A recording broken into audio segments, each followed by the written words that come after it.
వాళ్ళ సొత్తు. ఇక్కడ మీరు ప్రాతాత్మలో ఇక్కడికి వచ్చారు, మీరు జీవాత్మ లేకుండా ప్రాతాత్మలాగానే బతుకుతున్నారు. No change.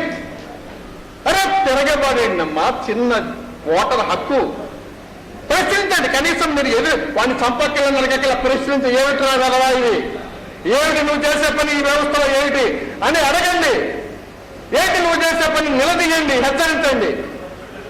కనీసం మీరు ఏదో ప్రశ్నించండి. ఒక్క ప్రశ్న, ఏమిటి అన్యాయం, ఏమిటి దారుణం, ఏమిటి మోసం, ఏమిటి కులతత్వం, ఏమిటి మతతత్వాన్ని ప్రశ్నించండి. ప్రజల ఆగ్రహావేశాల నుంచి ఉత్పన్నమయ్యే నిప్పు కణమే ప్రశ్న. అదే అంకురం, అదే చైతన్యం, అదే విప్లవం, అదే మహాశక్తి.